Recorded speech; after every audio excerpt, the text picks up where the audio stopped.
Get in the know. Non-stop Vikings talk. It's Purple Daily on Score North and ScoreNorth.com.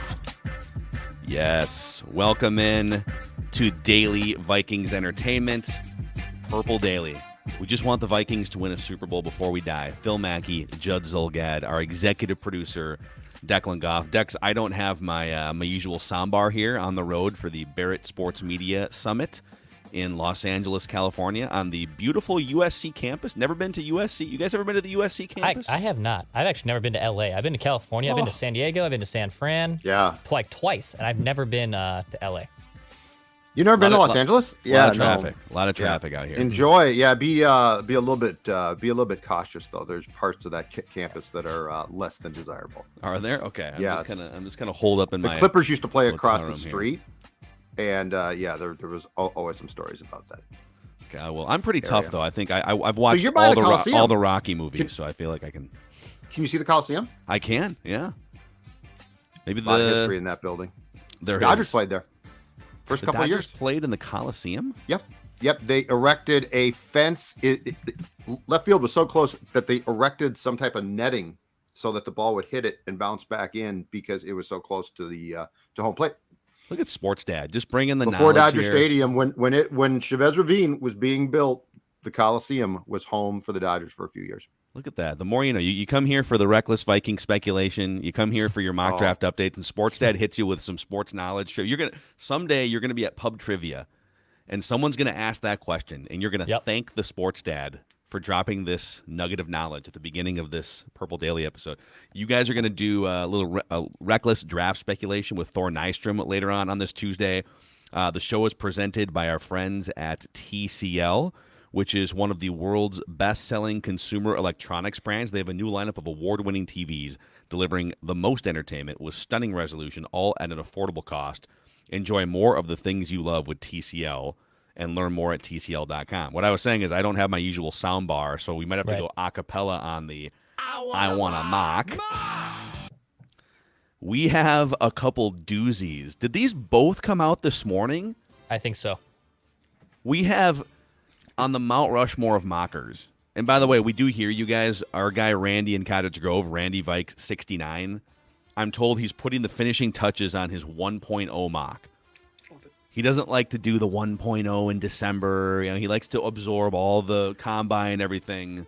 Yeah, so, and don't forget too that like the last 4 years since he claimed that his mock was plagiarized, it's been much more under lock and key. Yeah, he's not putting 5 iterations out. He doesn't want Peter Schrager to steal it again. And that was a real thing, by the way. Yeah. So we have on the Mount Rushmore of mockers, 50% of them have spoken this morning. Let's start with Daniel Jeremiah, NFL Network. 3.0, gentlemen. Oh, God. Let's go through it here. All right, I have not gone through this. Declan brought this to our attention. He said, you might want to lead with this one. Might be interesting fodder here. So Judd hasn't seen this. I haven't seen this. The number 1 overall pick, the Carolina Panthers, according to Daniel Jeremiah, take Bryce Young, Alabama. C.J. Stroud goes to the Texans, number 2. Okay, got Will Anderson Jr., Cardinals. Ooh, Anthony Richardson to the Colts with the 4th pick. So 3 quarterbacks off the board with the first 4 picks. Jalen Carter to the Seahawks at 5. Okay, got some defensive players here. A couple cornerbacks here. Interesting. Okay, the Bears take that Northwestern offensive lineman. Okay, first receiver off the board is Jackson Smith-Njigba at 11. Mm-hmm. Some little edge rusher run here. Okay, now we're at 16. There's a tight end. Okay, more trenches, 17, 18. Okay, interesting. 19, we have the 4th quarterback off the board. Will Levis to the Buccaneers. He's falling.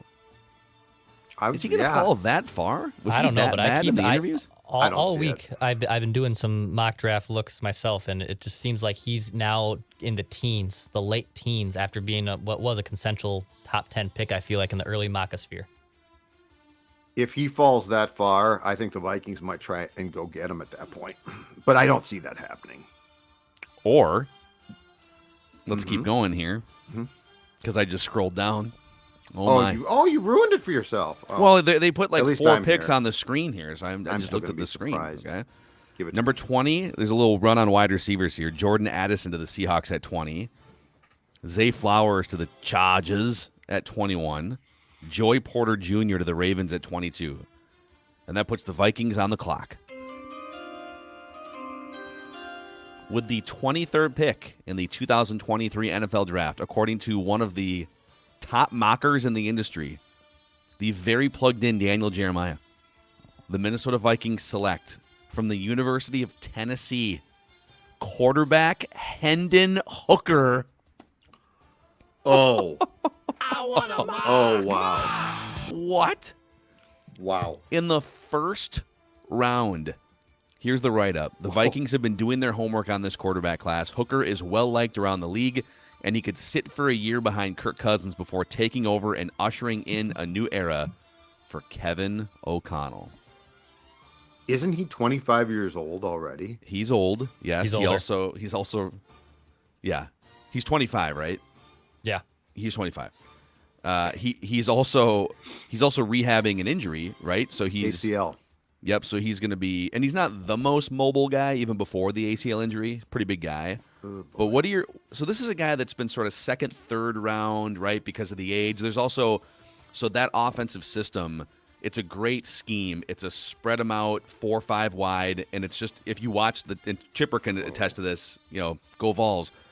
It's a lot of schemed wide open routes. So a lot of deep touchdowns, but a lot of guys that are just sort of streaking wide open because of a busted coverage, and that's sort of the. Right. Now, does that mean that Hendon Hooker can't complete contested, throws and throw into tight windows? No, it just meant that he had an easy time in the scheme that was drawn up for him. But how do you feel about the 5th quarterback off the board with the 23rd pick? Oh, I so badly, if they were to do this, would want to say, well, it's O'Connell and I trust him, but this feels like such a reach. 25 years old, ACL tear, again, a product of a college system that's not translatable, almost certainly, to the National Football League. He's 6'3", 220, he's a big dude. Oh boy, I don't know I can get my head around this one in particular in the first round. Now, if you had a second round pick and you got him there, yeah, let's go. I'm on board. Yeah. But that's your first round pick. I'm sorry. How about I'm this? sorry, I can't buy this one. Here's another. I guess there's two things to look at here. One on the good, one on the bad. I just pulled up. So PFF does in-depth stats on college players as well. Yeah. So this is another reason to kind of be like, I don't know about this guy. Yep. So when he was kept clean, no pressure, 72% completions, 10 yards per attempt, 25 touchdowns, 1 interception. Very Kirk Cousins-like in that regard, right? If you keep the guy clean, he's going to dissect and throw darts. When he's under pressure, yards per attempt drop by 3, completion percentage drops to 50%, but he was only under pressure like 20% of dropbacks because Tennessee had a great offensive line, great scheme, quick hitting, everything, right? So when he was blitzed, he was actually excellent. So he was blitzed on 33% of dropbacks, and he had 8 touchdowns, no picks, 63% completion. So there's some interesting little trends there. But yeah, by the time he plays, he's going to be 26 years old. But maybe this is great because then by the time he'd be up for a contract, he'd be 30 and you just draft the next quarterback after. May I suggest, if this is the grand plan, that you trade back from 23 into the second round, get an extra pick or 2 with that trade and take him there. But then you don't get the 5th year of control on him. I know, but he'd be sitting for a year. Yeah, I'm torn on this one though. I'm not sure. This feels like a real reach to me at that place. I would not mind drafting him, but at that position in the draft, this feels like a reach. And I'm pretty convinced also. So as this plays out, because Jeremiah was a scout, I think, for the Browns. I know he was a scout for Philadelphia, so he's really plugged in. I feel like the Levis thing and what Declan is talking about is the traditional steam of teams that want him to drop, and so they're bad-mouthing him. Yeah. This feels Tua-like. If you guys recall, as the draft approached, a lot of teams were like, we're out on Tua. And then I think he went 5th to the Dolphins. But no, I'm sorry. I cannot applaud this Hendon Hooker decision at that pick. You? Dax, where are you at with this? Yeah, where are you guys? I can't get down with drafting a quarterback who has a torn ACL, who's upper in age, and just is not a surefire thing at pick 23. Yeah. I would much rather go with a team need at wide receiver, defensive end, defensive line, cornerback. I would go in much different avenues. To Judd's point, second or day 2 pick. All right, let's play ball a little bit. But I don't think I can have the first pick off the board for a team that has a lot of holes to fill with a quarterback who's just going to sit behind Kirk and is really not really a surefire prospect by any means. It's so tough. So I'm okay with taking a shot on Hendon Hooker, but as I've been telling myself that for a few weeks now, I've thought third or like maybe you trade back into the second round, accumulate some picks, or maybe you trade up from the third, or maybe he lands in the third or something. I have not at all been thinking with the 23rd pick you would select Hendon Hooker. That feels like a little bit of a desperate reach. And you're not desperate. When you drafted Christian Ponder, you did not have a quarterback, right? I guess technically you acquired Donovan McNabb's fading carcass. Because didn't they get McNabb in the house before they drafted Ponder? I think that happened before. No. It was during the off-season strike or lockout, and so they traded for McNabb right before the season started, or right before training camp started. Okay. So no, they did not. But they didn't have. He was cooked at that point, and they didn't really have a quarterback. Your point stands. So like, I guess if they view Hooker as kind of a second, third round guy, and it's a huge reach to get him at 23, is that reeking of desperation when you could just wait till the 2024 draft? But the ultimate problem here is the Vikings are competitive. The Vikings aren't going to draft 7th overall with Kirk and Jefferson and Darisaw and O'Neal and Brian Flores as your defensive coordinator. So at some point they're either going to have to reach, or they're going to have to trade a ton of assets to move up into striking distance. So betting money right now, I think, says they trade back, and then it might make sense, and then this all might start to make sense. But they've got 5 picks right now. They're going to want more than 5, right? They're sort of, and I mean, 23 is fine. It's not great, but it's definitely a place where if a team has a guy who's falling, and that team's like, we will give you our second, our, I don't know, 5th round pick or something like that, they trade back. If you take Hooker in the 2nd round, because Declan's right, this team has needs that go far beyond quarterback right now. But I think if they took Hooker in the 2nd round, no one would be like, what did you just do? And I feel like now it would be what did you just do? Yeah. Well, this almost feels a little bit like when the Packers move up to get Love, or did Love fall to them?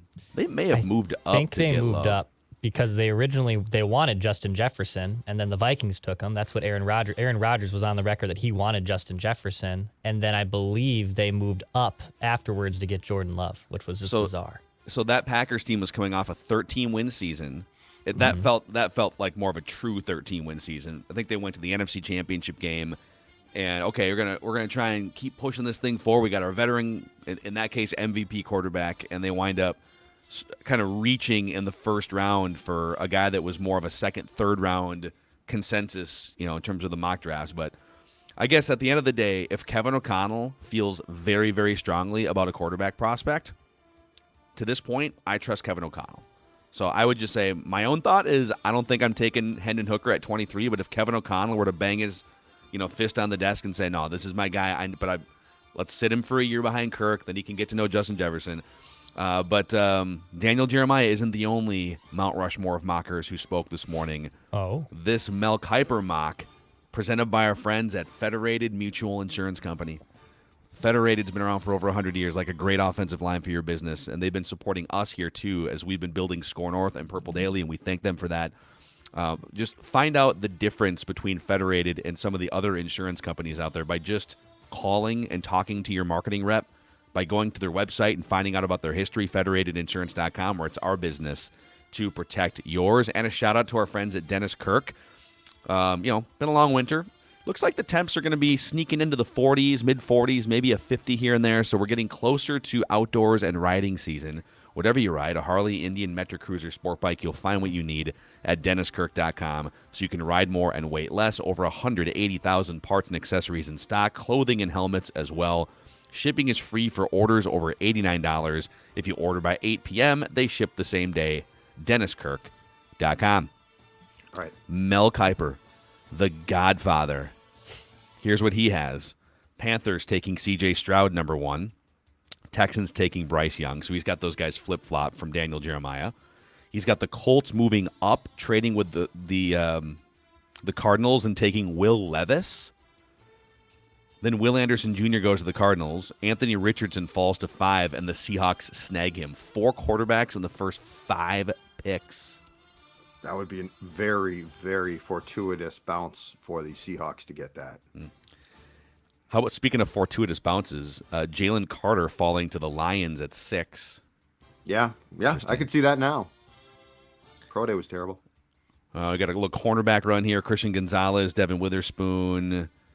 Let's scroll down here. Some meat and potatoes, trenches. First wide receiver off the board. A lot of cornerbacks. No receivers there's the first receiver is 20 to the Seahawks. Jackson Smith-Njigba. Really? Kind of feels like receivers are tumbling a little bit since the combine. I think that might be accurate too. Yeah. Zay Flowers to the Ravens at 22, and that brings us to the Vikings. It's another interesting one. So interesting. Okay. Quentin Johnston, wide receiver from TCU. Now we're talking. All right, here's the write-up. Mel Kiper says, I'm switching gears a bit here for the Vikings as I had projected a cornerback in my first 2 mock drafts. They would still go they could still go that way as adding Byron Murphy helps fill their immediate hole at receiver, though, with Adam Thielen gone. I love the idea of Johnston playing on the other side of Justin Jefferson, helping take defensive backs away. The 6'3" Johnston would be an immediate red zone threat in the NFL, and his skills after the catch mean he'll break a bunch of tackles and score long touchdowns. I know KJ Osborne has earned a bigger role in the offense, but there's room for Johnston too. Okay, now this is the plan, right? You sign a cornerback, Byron Murphy Jr. in free agency. That frees you up to draft a complement to JJ. This is the plan.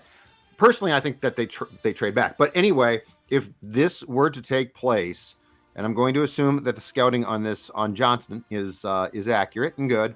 Yes, this I think this would be, if you were to give me 3 scenarios that I would pick, this would probably be my first one.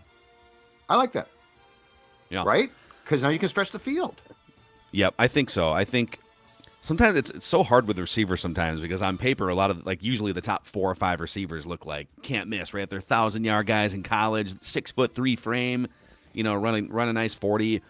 And then they turn out to be Laquan Treadwell or Jalen Reagor or something. It's just, It is kind of amazing how receivers are very feast or famine. You very, like with some quarterbacks, you might just kind of get a Baker Mayfield who's not terrible. He can still throw for like 4,000 yards in the right offense. With receivers in the first round, it's like you either get Justin Jefferson or you get Justin Blackman half the time. It kind of feels like there's not like a middle ground. That's my question. Can you run a damn route? Because in this league, if you cannot run a route, you can have all of the God-given athletic ability in the world, and it's going to catch up to you. Yeah. So that would definitely make the Vikings offense more explosive. Just one more thing on the Hendon Hooker front. If you had, let's say you didn't make any trades. Let's just say you had, because right now they have 1 pick in the first 86 picks, right? Their second pick is the 87th pick. If you used your first-round pick on a quarterback, what do you think? I don't think Kirk is a burn-it-all-down kind of a personality, but do you think he would request a trade, or do you think he would sort of accept the role of, all right, I'm going to go play in my contract year, go show out for other teams that might want me in free agency, and do my best to teach the next quarterback of the Vikings how to do it at this level? What do you think his reaction would be? The answer to your question is 1 and 2, yes. 3, no. He wouldn't want to help too much.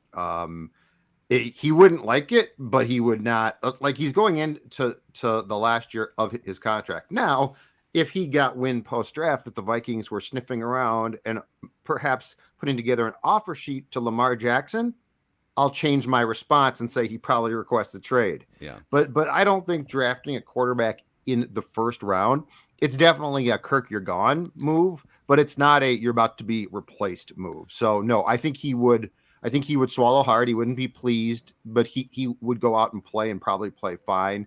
Do I think he'd help the guy extensively? No, probably not. Okay, how about this question for both of you guys? Would you rather give up 2 first-round picks and pay $45 million a year on a 5-year contract for Lamar Jackson, or reach for the 5th quarterback off the board with the 23rd pick? Lamar Jackson. Wow. Lamar Jackson. If those are your only two Well, options. those are my only two options. Yes, if those are my only two gun-to-the-head options, I'd take Lamar. Take the sure thing. What about you, Judd? Oh my God! I mean, I know you. You're gonna try and like create a third answer here. No, We're not, and I we're love not gonna Lamar. Can I say Look, this? I love Lamar's talent, and I absolutely think that it would be fun to watch. So, as a fan, Jackson would be more fun. If I'm thinking for the team, though, I would rather reach for the quarterback, because then I'm still charting my course to potentially. I mean, worst case, Hooker doesn't work, and now you just move on with a lot of salary cap room. Like, I am totally, I'm not just hung up on the 2 first-round picks that Jackson would cost you.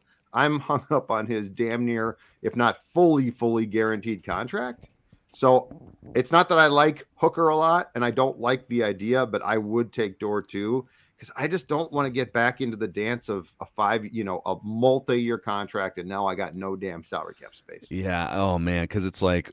But it's an interesting. Lamar Jackson would come in and just be the better quarterback, obviously, over Hendon Hooker right away, and you'd be hoping that Hooker could become a viable starter.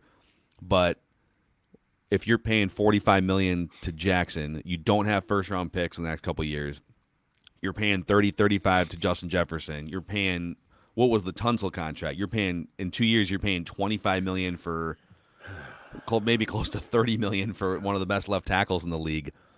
Is that going to cap your ability to win a Super Bowl?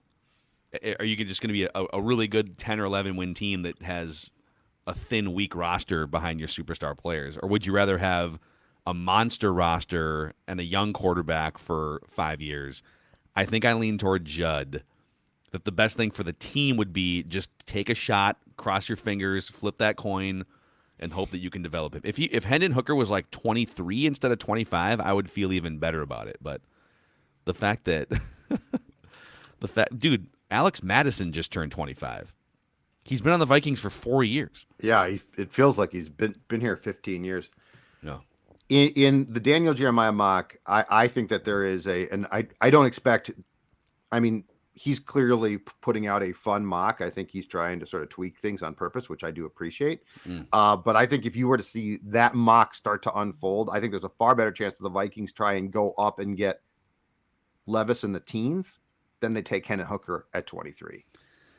But I don't see that happening. Okay. Would you rather? Oh man, would you rather give up Would you rather give up a future first-round pick to move up for one of the top 4 quarterbacks, or keep a future first-round pick and reach for Hendon Hooker at 23?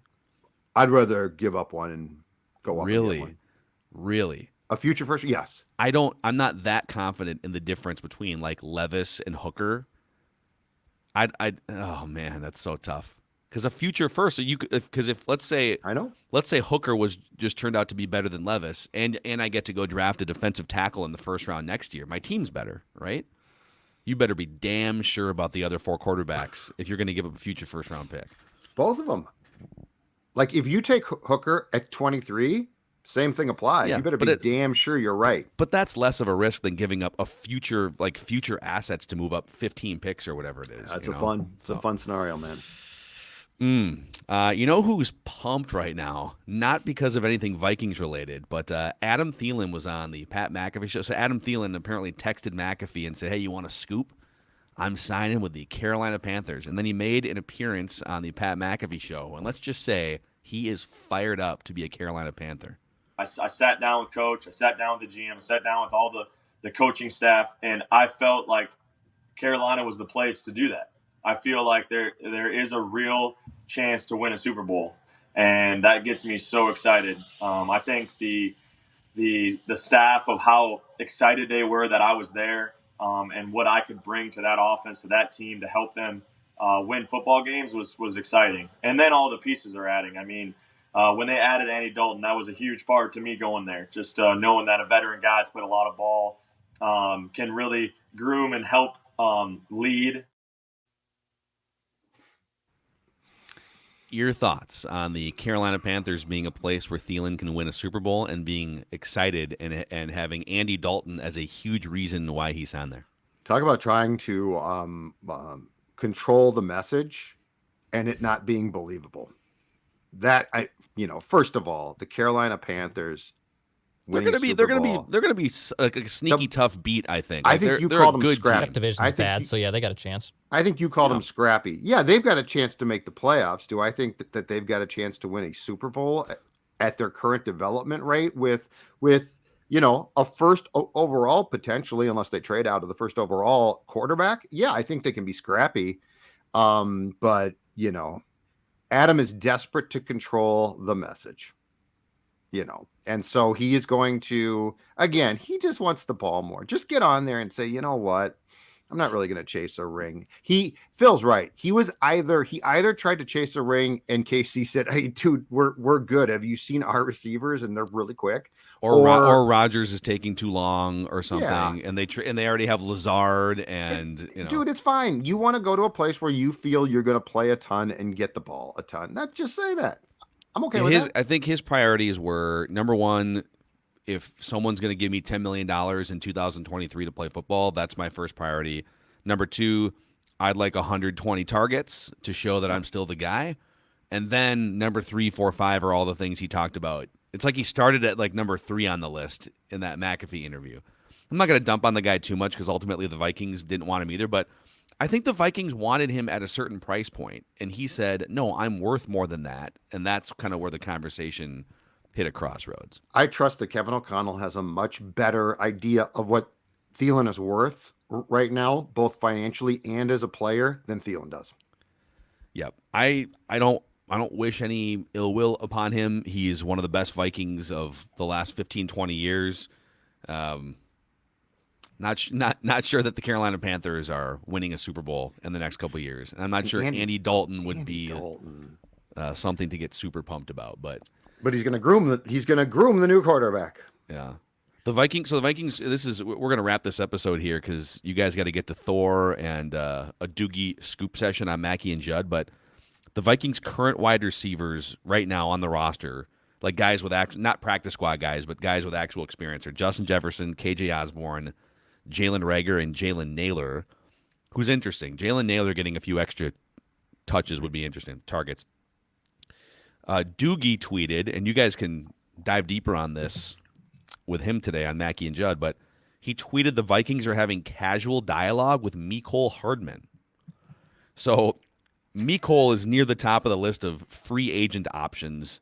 OBJ, like I don't see the Vikings going for anyone over the age of like 29 or 30 here. They're not paying $15-20 million a year for OBJ. Jarvis Landry, Julio Jones, some of these guys are like 30 plus years old. DJ Chark, there's been really no steam. He might go back to Detroit. He's talking with Carolina, but there's been no Viking steam there. So this is the first, like Doogie reporting this is the first of the remaining free agents that the Vikings have been linked to. Mecole Hardman's 25 years old, former second-round pick, ran a 4.3 40-yard dash in 2019. Master of yards after. He's not a deep threat necessarily, but he was second in the NFL his last full season behind Deebo Samuel in average yak per catch. Mm-hmm. So I'm kind of in. I don't know that he's like football. Yeah.